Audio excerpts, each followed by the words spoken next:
The GAA Healthy Clubs Every Step Counts Challenge took place earlier this year. 28,000 GAA members walked in a combined total of 6 million kilometres as part of the challenge. I'm just going to start that myself again. The GAA Healthy Clubs Every Step Counts Challenge took place earlier this year. 28,000 GAA members walked a combined total of 6 million kilometres as part of the challenge, which is the equivalent to walking the circumference of the Earth 15 times, a combined step count of 7.5 billion, and this also took place within a 5 kilometre restriction. On average, each participant walked just over 2,000... Now I'm making more mistakes. On average, each participant walked over just over... Sorry, guys. I'm going to actually tell what I'm going to do. I'm going to pull this in front of me for a second because I think I'm just... I'll just keep going. There's only a couple more sentences. On average, each participant walked just over 200 kilometres. After the challenge, clubs then nominated their walking heroes by outlining the hard work, commitment and passion that the heroes put in. So Get Ireland Walking are having a week of celebrations with different themes each day in the lead up to National Walking Day, which takes place on the 26th of September. Our Community Champions Day will take place on Tuesday the 21st of September, and we're celebrating people, clubs and organisations who've done so much to promote the importance of being outside. Sorry guys, I'm really fluffing this. I'll just do that last sentence and I'll introduce you. Our Community Champions Day takes place Tuesday the 21st of September, and we're celebrating people, clubs and organisations who've done so much to promote the importance of being outdoors with and in their community. I'm here today with Larry Henry and Alison Ward from Wolfe Tone GSC, and Alison was nominated as a walking hero. So hi guys, do you want to introduce yourselves? Hi Linda. Hi Linda, I'm Alison Ward and I have 3 children involved in our local football and camogie club, Wolfe Tones, and that's I suppose how I became involved in this whole walking community walk leader training, etc., was through Larry Henry. Larry, do you want to give me a bit of an introduction? Yeah, my name is Larry Henry. I come from Kilberry, one of the townlands in Orristown Parish, which the Wolfe Tones Football and Hurling Club are based. I'm chairman for my sins of the Wolfe Tones Club for the last 3 years, and as any chairman of any club will know, it's kind of a 7-day job, and I found myself just completely snowed under with work with the normal run-of-the-mill football stuff, and previous chairman had decided to get a walkway around our pitch, and when I came in it was left to me to get it going and get it started, which I did. Being honest, I just figured put a walkway in, let people walk if they want, the type of thing, and that was it. It wasn't one of my main priorities. Of course. Until the other lady who's just spoken joined the fray, and it took on a totally different level and commitment by everyone, and led by Alison herself. But that's me. I would come from the area. I was born in the area, and I say we're a senior hurling, which is the only club in County Meath and probably a lot of other counties that have, from a rural background, have a senior hurling and senior football club. But we're doing well at the minute, both on and off the field. How did you both get involved in the healthy club aspect? I was approached, Linda, by Catherine Wan, who was a newly appointed healthy club officer within our club.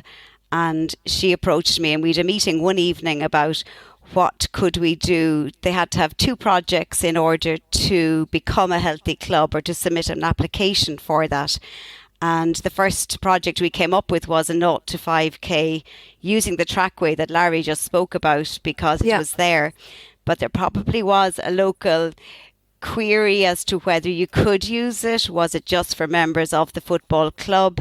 So we decided to go with that project, and basically it embraced the whole community by creating a social membership of €10 And with a lot of advertising and social media posts, people became aware quite quickly that this walkway was for everybody once you had paid the social membership to cover insurance. And that was the start of it, really. Brilliant.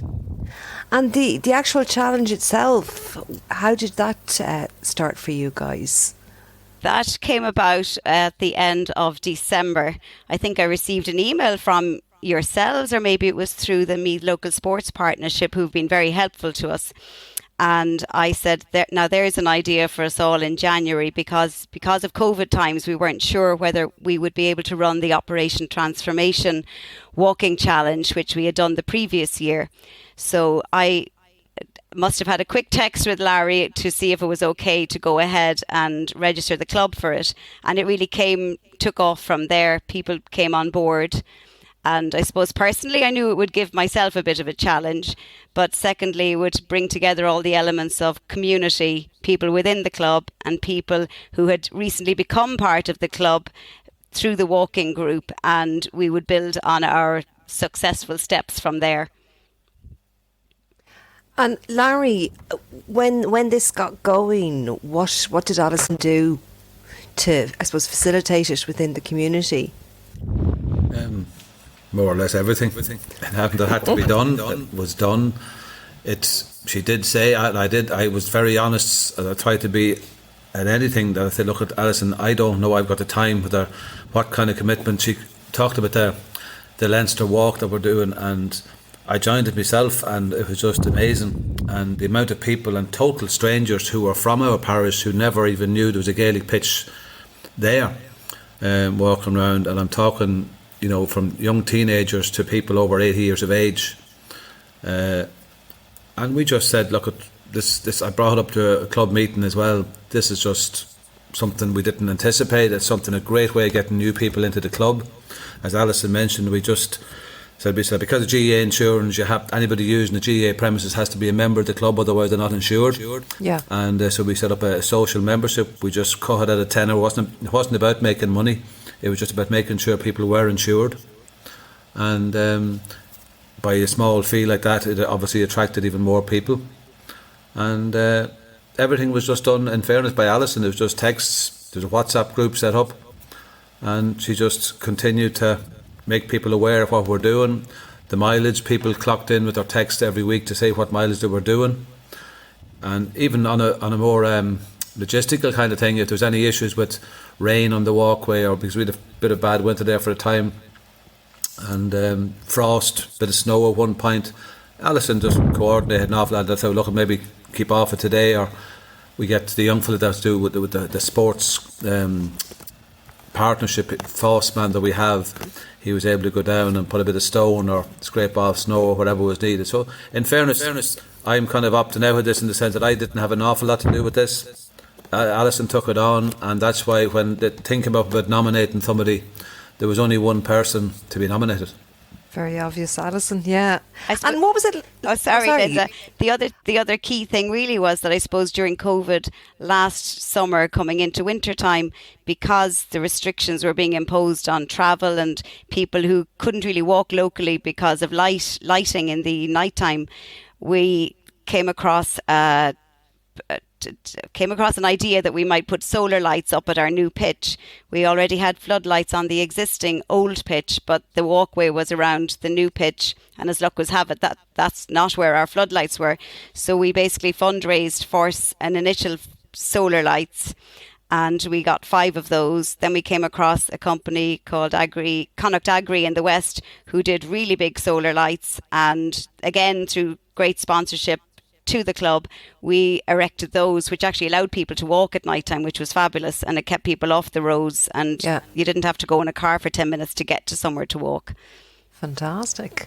It must have been a full-time job doing this for a certain period of time. Well, I suppose, Linda, in COVID times, I suppose kids were at home doing their schooling, and it was great to have something else to focus on, which actually gave everybody a bit of a lifeline, you know. Yeah, absolutely. You're getting out and you're walking, and there's such a massive sense of community, obviously. And how many people participated within the club? Well, I was actually only looking up the figures today, so we had 123 participants altogether. Fabulous. And one of our guys, Eamon Hubble, actually walked the 1,000 kilometres. I can't claim to have walked that many myself, but it was just a great uptake of interest. And I think at a time when you didn't really see anybody outside your own house, you knew by going up to the pitch where 50 people could walk safely around it that you would see somebody else. Even if you met somebody at a car's distance, you got to say hello to somebody else, and it just created a great community feel. Yeah, which is really important. And what about now? I know we're still living in a pandemic, but things are opening up. Life is a little bit more normal. Is everyone still walking? Well, after the initial Irish Life Challenge, there were quite a few requests for some other challenges that would keep people out walking and keep challenging people to be out and stay fit. So we set up Make It to Malin Head from Gibbstown, where we live, challenge, which actually took, I think it was over a 2-month period. So we kind of kept a track on the kilometres through a WhatsApp group, and people texted in how many they'd done on a Sunday. And then at the end of the challenge, we had a tea and coffee, social distance and cake up at the walking path in order to mark the first challenge being completed. So we've done a few of them since as well. Brilliant. And presumably that was virtual, was it? The tea and coffee, or the Malin Head? Oh, absolutely virtual, yes. Someday we'll be able to go on a bus to Malin Head and actually do it that way. I was there a month ago. It's the first time I'd ever seen it, and I just fell in love, and I want to move there now because it's the most beautiful spot. It's beautiful stunning up there. Because I was there myself actually, and were you? In the summertime, and I met an older man in our parish who said he was very disappointed. He'd been there about 10 years ago, and there was no markers. And I said, well, the Wild Atlantic Way has definitely changed that for the better, because there are fabulous markers there and signage to say that you're there. So yeah, which makes all the difference. I was going to ask you, within the challenge, did anyone beat any records, or did you set any challenges specifically each week to motivate people?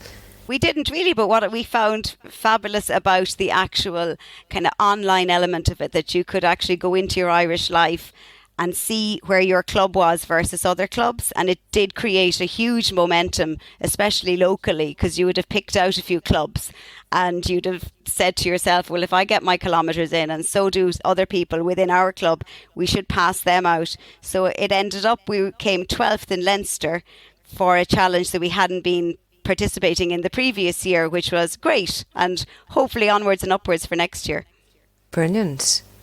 Yeah, I think that's the key to it. It was a kind of a weekly thing, that if we could see the table and we were gradually making that, there was always a very positive vibe, because you could see on the table that when you put the effort in and got your miles in, like as Alison mentioned, Eamon Hubble, I mean, that's only a record in itself. He covered 1,000 kilometres himself.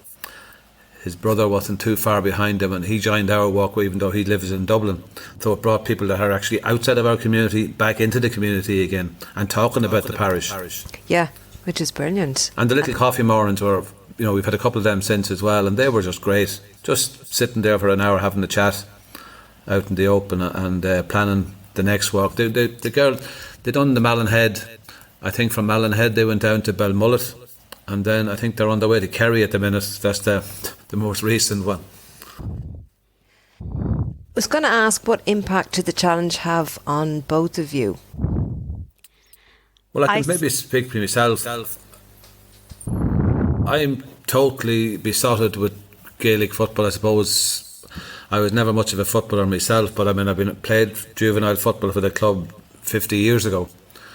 I was abroad for a long time, came back and involved in the club at underage. So the club was always a thing, the football was always a thing. But this has totally opened my mind, and Alison in particular has opened the mind to, the club was always about community. But there was, there's a certain end of the parish, a element in the parish that didn't know anything about the football. Yeah. And this has just completely included them. That there's people there now talking about Wolfe Tones who didn't even probably know we had a football club. And that's not really an exaggeration. It's actually amazing. I met an old lady down there, I don't know, it was Alison or somebody introduced me. Her daughter actually introduced me, who was doing the walking.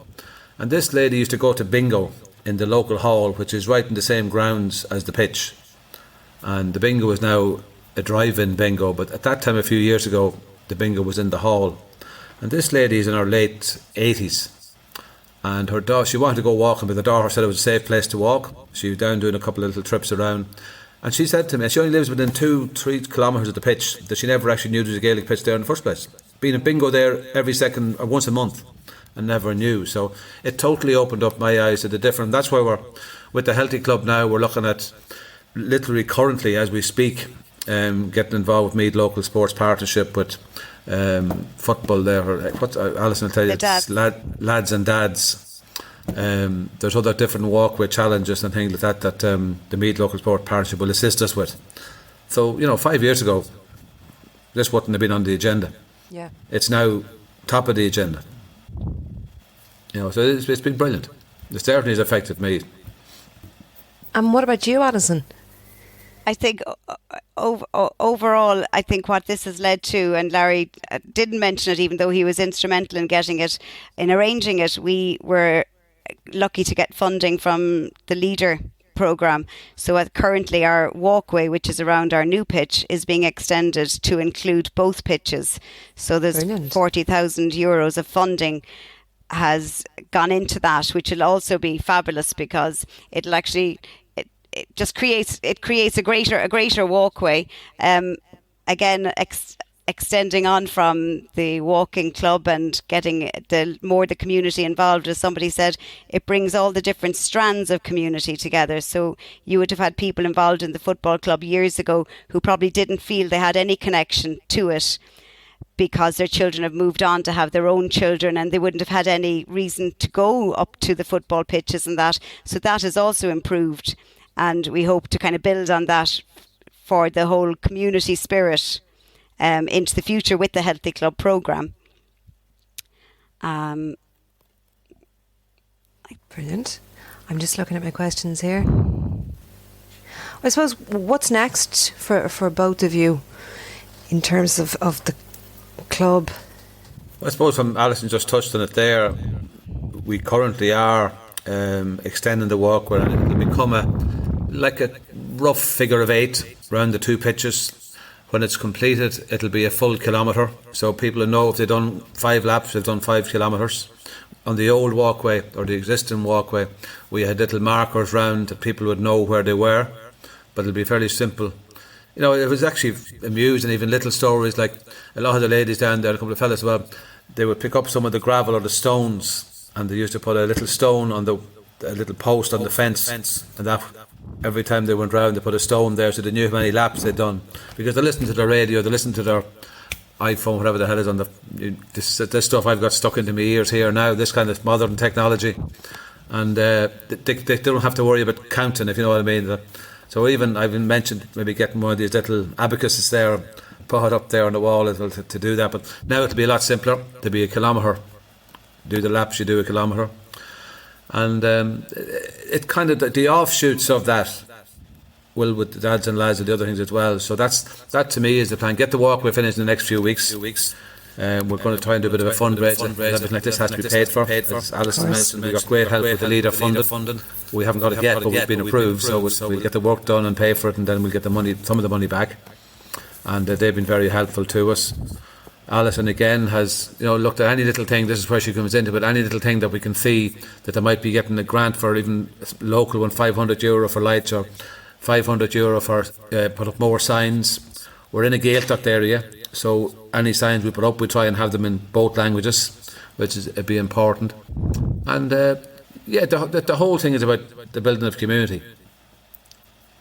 We've also, Linda, started just in the last 2 weeks now pinpointing places that are close to us. I suppose people aren't comfortable yet to go on a bus and with the current restrictions, so we've been to Slane Castle last week, where they've opened up a small walking area, and we've had a coffee afterwards. And then yesterday we went to Nobber Village. Again, they've a part of a greenway open there. It's 3.5 kilometres, and that'll hopefully extend to 10 kilometres when they link that with another village called Castletown. So hopefully those Wednesday mornings will improve kind of the community spirit and basically build on our walking group that we've created. And we will get on that bus to Mallinhead at some stage in the future. I might hitch a lift with you. It's a lovely spot. And both of you, I'm hoping you're going to be walking on National Walking Day. Yeah. Yes. I have to say, yeah, because I wouldn't get away with it if I didn't, from the other lady behind you. Will you have a walk with the group on the day? We actually hope to host it at the new walkway. I think if the timing is right, we should be finished and completed and have an opening session on that day, which would be a great marker as well for us and the club, and on National Walking Day. So that's our plan at the moment. So fingers crossed, it'll be finished by then. Oh, fingers crossed. All right, that's lovely. Actually, that's a nice bit of serendipity. Yes. Yeah, and they did. In fact, again, it was organised early in the year. About we done a walk there. The walk into darkness. Yes. We did that, and we done a little bit for Pieta House, and it was just a spur of the moment thing. It was just said, look, maybe we should do something and throw a few pounds into a bucket. And I think there was €600 or €700 just raised just like that. And it was if you remember, it was a terrible morning. Like, it was spilling rain for most of it, but it didn't deter. I think we had about 30, was it 34 or 5? I can't remember exactly the numbers that actually walked from darkness into light, which was brilliant. And also, actually, while since 11 o'clock, we've also decided to do a coffee morning for Bewley's, the hospice care, on the Thursday, I think, before National Walk Day. So that'll be another thing that week. So brilliant. Oh, that's really good. And it does the benefits of because I make the joke now that all these things cost money and the GA club doesn't have money. So I've seen people, when I walk into a room or when I walk into a pub now, people will turn their back and head the other direction because they know Larry Henry's here, he's looking for money. But the goodwill that's created by the walkway has actually alleviated an awful lot of that, because people can actually see what we're doing, and we're not just doing it with a Gaelic football entity. It's about the parish, it's about the community, it's about looking after the kid. Like, we've had people down there now with hip operations going round on 2 crutches on the walkway because they can do it now. They couldn't do it, they can't do it. Our roads, I suppose you'd have to see the area we live in. There are pretty rural country roads, and we have Tower of Mines, a massive entity beside us, with 30-40 ton lorries on that road, constantly, and it's just a nightmare. So people were, forgetting the COVID, older people were actually locked in their houses anyway. Yeah. And this is just a drive down, bit of room to park, away from the main road, no one knows they're there, get the bit of exercise, get the bit of a chat, and it's just incredible. Yeah. Oh, it really is. Well done, Alison. Well and done, Larry. A bird never flew on one wing, Linda, so there's plenty others besides myself. But positivity breeds positivity, and that's what's happening. There was that's the great thing, a positive attitude. It's not a case of, can we do it? We will fucking do it. It's as simple as that. It'll be done. Yeah. That's it, and it brings people along. Yeah. And as difficult as the last 18 months has been, the community spirit that's really coming back to the fore, it's fantastic, and we just want to encourage that. Absolutely. It's great to hear you've had such a wonderful experience. So, well, thank you very much, both of you. It's been an absolute pleasure hearing why Alison was nominated as Walking Hero. I think both of you are champions yourselves. That's very cheesy, but I wanted to say thanks so much for coming on the podcast and talking to me. Thanks, Linda. Thank you very much for the opportunity to promote the club and promote the walking and promote the whole community.